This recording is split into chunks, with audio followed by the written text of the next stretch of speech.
Le mot religion est premièrement défini par Cicéron dans le De Natura Deorum, de la nature des dieux. Et voilà ce qu'il écrit. Il explique que la religion donc, n'est pas le contraire de la science, mais le contraire de la superstition. Je vous lis le passage de Cicéron. On a appelé superstitieux ceux qui, pendant des journées entières, font des prières et des sacrifices pour que leurs enfants leur survivent. Mais ceux qui examinent avec soin tout ce qui se rapporte au culte des dieux, et pour ainsi dire le relisent, ceux-là ont été appelés des religieux. Les termes religieux et superstitieux sont ainsi devenus l'un péjoratif, nomen vici, ça veut dire le nom d'un vice, l'autre laudatif, nomen laudis, le nom de quelque chose que l'on peut louer. Le mot religion, d'après Cicéron, l'étymologie n'est pas de relier, c'est pas religare comme on croit. Cette étymologie-là sera plus tardive, on la trouvera chez Lactance, un des pères de l'Église, dans les institutions chrétiennes. Non, la première étymologie repérable par le monde latin lui-même, c'est relegere, qui veut dire relire. Relire. Relire quoi? Relire quelque chose que l'on n'a pas fabriqué, produit soi-même, relire un héritage, relire une tradition. Et la relire diligenter ou diligenter, selon votre manière de prononcer le latin, moi c'est vrai que je suis un peu marqué par la prononciation ecclésiastique,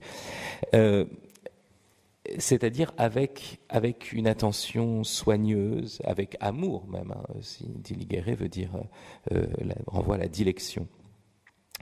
Et qu'est-ce qu'on découvre ici? C'est que justement la vraie religion, ou la religion au sens étymologique, renvoie au fait non pas de rejeter une tradition, mais pas non plus d'y adhérer sans rapport critique, sans rapport de relecture personnelle. Et ça, c'est un point très important. La relecture est nécessaire à une adhésion personnelle. Ce que je veux dire par là, c'est que le superstitieux n'adhère pas plus que le religieux.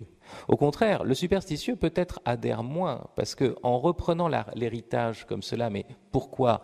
En vue d'obtenir des faveurs des dieux. Vous savez, cette sorte de petite prière qu'on fait, non pas pour ressembler aux dieux, non pas pour vivre l'amour ou la miséricorde de Dieu, mais pour obtenir ceci ou cela.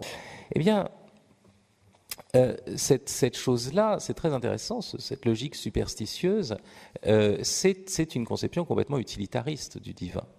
Le vrai religieux, c'est celui qui procède à un accueil critique, rationnel, délibéré, et par conséquent plus intime et plus personnel.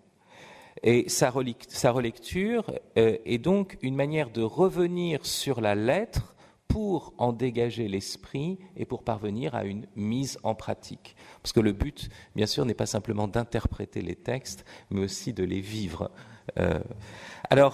Vous voyez, pourquoi est-ce que j'en viens à ce point très important? C'est que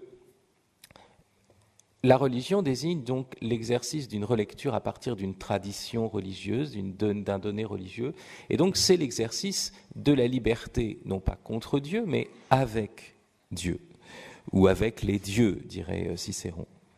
Être religieux, c'est s'adonner à un examen aussi rigoureux qu'amoureux du mystère de l'existence. Et